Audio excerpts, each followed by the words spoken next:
મહારાષ્ટ્ર વિધાનસભા ચૂંટણીના પરિણામો આવી રહ્યા છે અને મહાયુતિ સત્તા તરફ આગળ વધી રહ્યું છે. નમસ્કાર, હું છું જીગર પંડ્યા અને મુંબઈ સમાચારમાં આપનું સ્વાગત છે. આખા દિવસનો ઘટનાક્રમ શું રહ્યો, કયા દિગ્ગજે કેવું નિવેદન આપ્યું તે જાણવાનો મુંબઈ સમાચારે પ્રયત્ન કર્યો. કયા કયા ફેક્ટર્સ કામ કરી રહ્યા છે તે તરફ પણ વિશ્લેષણ કરીશું. પરંતુ અત્યારે હાલ તો મહાયુતિ સત્તા તરફ આગળ વધી રહી છે. આવો જોઈએ ખાસ રિપોર્ટ.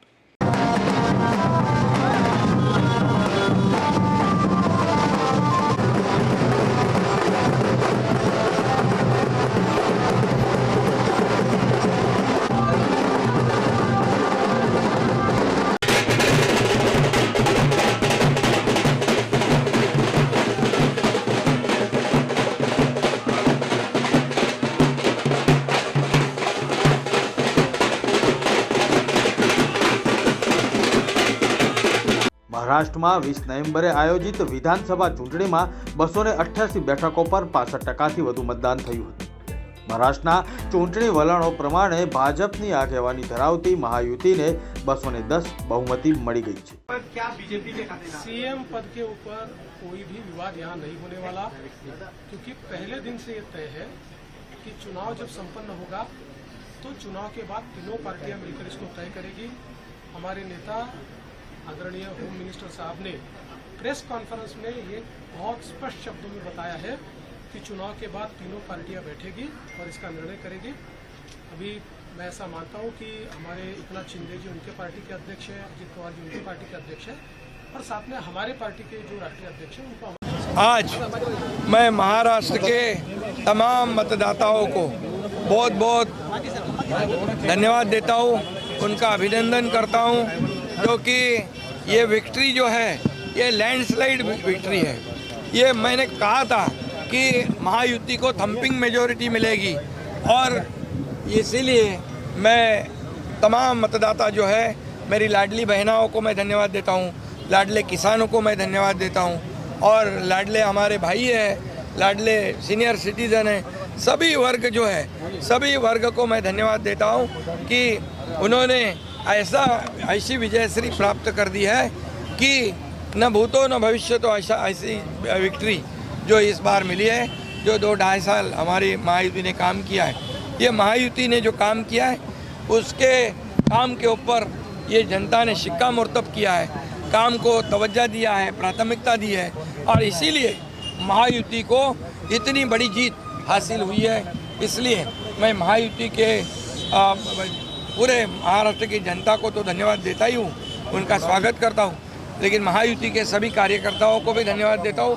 उन्होंने जो काम किया है बहुत ही बढ़िया काम किया है और इस चुनाव में हमारे महायुति को जिताया है, इसलिए मैं बहुत बहुत उनका आभारी हूँ. ભાજપ અને સાથી પક્ષો 200 બેઠકની જીતનો આંકડો પાર કરી લીધો છે. મહારાષ્ટ્રમાં સત્તાધારી ગઠબંધન મહાયુતિમાં સામેલ ભાજપે 149 બેઠકો પર, એકનાથ શિંદેની શિવસેનાએ 81 બેઠક પર અને અજિત પવારના નેતૃત્વ ધરાવતી એનસીપી 59 બેઠક પર ચૂંટણી લડી હતી. બીજી તરફ એમવીએમાં સામેલ કોંગ્રેસે 101 બેઠકો પર, શિવસેના યુબીટીએ 95 અને એનસીપી શરદ પવારે 86 બેઠકો પર ચૂંટણી લડી હતી. મહાયુતિની જંગી જીત જે આજે જોવા મળી છે એનું કારણ શું? લાડકી બહેન યોજના છે એનું કારણ, કે પછી ધાર્મિક ધ્રુવીકરણ જે કરવામાં આવ્યું હતું એ એનું કારણ છે? શું યોગી આદિત્યનાથનો બટેંગે તો કટેંગે નારો આના માટે જવાબદાર છે, કે પછી નરેન્દ્ર મોદી, વડાપ્રધાન નરેન્દ્ર મોદી દ્વારા આપવામાં આવેલો એક હૈ તો સેફ હૈ નારો આના માટે જવાબદાર છે? મરાઠા આરક્ષણ માટેના જે આંદોલનો છે એ મરાઠા આંદોલનનો આના ઉપર પ્રભાવ કેમ ના જોવા મળ્યો? અને લાડકી બહેનોને, લાડકા ભાઈઓને અને લાડકા ખેડૂતોનો પ્રભાવ કેવી રીતે બમણો ત્રમણો જોવા મળ્યો? આ બધી બાબતો પર આપણે ચર્ચા કરીશું થોડી જ વારમાં. ચૂંટણી પરિણામોમાં મહાયુતિની જીત નિશ્ચિત થતાં જ સાંસદો અને કાર્યકર્તાઓમાં ઉત્સાહનો માહોલ જોવા મળ્યો. ઠાણેના શિવસેના સાંસદ શ્રીકાંત શિંદેના આવાસ પર મીઠાઈ વહેંચીને ઉજવણી શરૂ કરી હતી. મહાયુતિના નેતાઓના નિવાસસ્થાને ફટાકડા फोडीने कार्यकर्ताओए मिठाईनी वहेंचणी करी હતી. पद्धतीनं 2 वर्षात कामं झालेली त्याची पोचपावती आहे का? हा महायुतीचा महाविजय आपण बोलू शकतो आणि माननीय मुख्यमंत्री एकनाथजी शिंदे साहेबांच्या नेतृत्वाखाली हा विजय आपण संपादित करू शकलो, मिळवू शकलो. त्याचबरोबर माननीय उपमुख्यमंत्री देवेंद्र फडणवीसजी आणि अजितदादा या तिघांनी जे मिळून काम केलं गेले 2.25 वर्षांमध्ये न थकता न थांबता राऊंड द क्लॉक. आम्ही नेहमी डेव्हलपमेंटबद्दलच बोललो, आम्ही कोणावरती टीका केली नाही, फक्त डेव्हलपमेंटचे राजकारण करण्याचं काम गेल्या 2.25 वर्षांमध्ये केलं. इन्फ्रास्ट्रक्चर उभं केलं आणि त्याचबरोबर योजना आणल्या.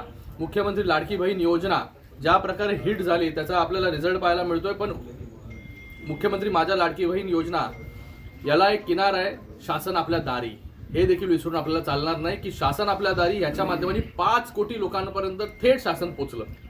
तर फक्त जनतेची सेवा, जनतेसाठी जे काम आहे हे करण्याचं काम महायुतीच्या सरकारने केलेलं आहे. महायुतीचे मुख्यमंत्री एकनाथजी शिंदे साहेबांनी केलेलं आहे. दिवस रात्र अपार मेहनत, अपार कष्ट हे मुख्यमंत्री मोदयांनी घेतलेले, त्याचा रिझल्ट जो आपल्याला पाहायला मिळतोय. गेम चेंजर लाडकी बहीण योजना आणि शासन आपल्या दारी ठरतंय का? नक्कीच. बघा, सगळ्या योजना शासन आपल्या दारीपासून सुरुवात झाली. 5 कोटी लाभार्थी, त्यानंतर मुख्यमंत्री माझी लाडकी बहीण योजना, लेक लाडकी योजना, युवा कार्य प्रशिक्षण योजना, वयोश्री योजना, मुलींना मोफत उच्च शिक्षण, ह्या सगळ्या योजना फक्त लोकांसाठी अभिप्रेत असणारं काम सरकार करत राहिलं. त्याचा रिझल्ट जो आहे तो आज आपल्याला पाहायला मिळतो.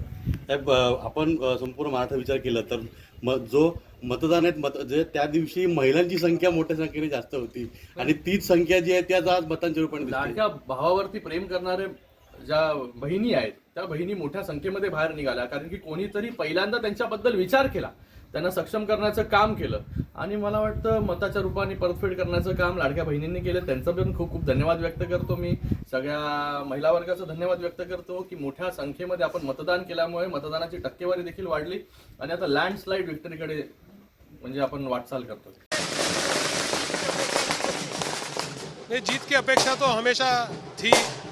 जिस तरीके से पिछले 6 महीने में काम हुआ, जिस तरीके से महाराष्ट्र के हर कोने में जाकर देवेंद्र जी ने मेहनत करी, जिस तरीके से कार्यकर्ताओं को मोटिवेट किया, उनको ये समझाया कि जो सेटबैक हुआ है वो जैसा दिखता है वैसा नहीं है. अगर हमने थोड़ी सी मेहनत करी तो उस सेटबैक से हम आगे जा सकते हैं. तो जो मोटिवेशन जो कार्यकर्ताओं को मिला और उस वजह से जो कार्यकर्ताओं में एक संचार हुआ है आत्मविश्वास का, उसकी बदौलत ये जीत मिली है.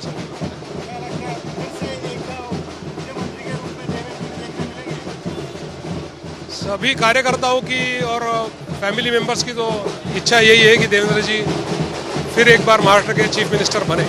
મહારાષ્ટ્રમાં મહાયુતિની બહુમતી પર શિવસેના યુબીટીના નેતા સંજય રાઉતે વાંધો ઉઠાવ્યો અને કહ્યું કે કંઈક ગરબડ થઈ છે. આ નિર્ણય જનતાનો હતો જ નહીં. દરેક જણ જાણે છે કે અહીં કંઈક ખોટું થઈ રહ્યું છે. ભાજપે ચૂંટણી પરિણામો સાથે ચીડા કર્યા છે. આવો જોઈએ સંજય રાઉતે શું કહ્યું. ऐसे भाई जो नतीजे सामने आए उसके ऊपर मैं विश्वास रखने को तैयार नहीं. ये जनता का फैसला मानने को तैयार नहीं. हमने महाराष्ट्र की जनता का जो मन है हमें मालूम था किस दिशा में जा रहा है. लेकिन 2 दिन पहले गौतम अडानी के खिलाफ एक वारंट निकला, अरेस्ट वारंट. बहुत बड़ा भ्रष्टाचार का आरोप हो गया. ब्राइब का केस है, रिश्वत का केस है 2000 करोड़ का. उसमें भारतीय जनता पार्टी की पूरी पोल खोल गई. गौतम अडानी, बीजेपी, मोदी जी, शाह जी और फडणवीस, शिंदे ये एक है और उसका ऊपर से ध्यान हटाने के लिए ये पूरा एक कपट कारस्तान हो गया है और उसकी तैयारी पहले से चल रही थी. हमने ये महाराष्ट्र जो गौतम अडानी के जेब में जा रहा है, मुंबई जेब में जा रहे हैं, हमने विरोध किया. ये अडानी राष्ट्र नहीं होने देंगे. तो इसके लिए इस प्रकार के नतीजे महाराष्ट्र के ऊपर लाद गए हैं. ये जनता का कौल हो ही नहीं सकता. महाराष्ट्र की जनता का मन हमें मालूम है, ये हो ही नहीं सकता है. આ ચૂંટણીમાં ભાજપ એકનાથ શિંદેની શિવસેના તથા અજીત પવારની એનસીપીએ લાડકી બહેન યોજના જેવી લાણી પર મહત્તમ મદાર બાંધ્યો હતો. જોકે તેમને મરાઠા અનામત આંદોલનના પડકારનો પણ સામનો કરવો પડી રહ્યો હતો. देखिए, जिस ढंग के चुनावों के रुझान अब वो क्रमशः स्थिर होते हुए परिणामों में तब्दील होते जा रहे हैं। वो दर्शा रहा है कि महायुति शानदार और अभूतपूर्व विजय की तरफ जा रही है और भारतीय जनता पार्टी महाराष्ट्र में अपना ऑल टाइम बेस्ट परफॉर्मेंस कर रही है।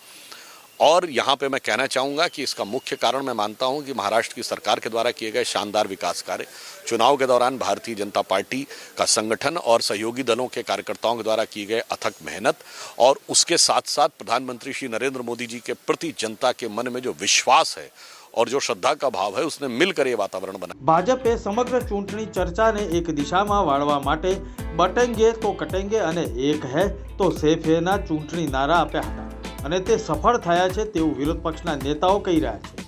ત્યારે બીજી તરફ મહાયુતિના નેતાઓ વિકાસની રાજનીતિને મહત્વ આપી રહ્યા છે। બ્યુરો રિપોર્ટ, મુંબઈ સમાચાર।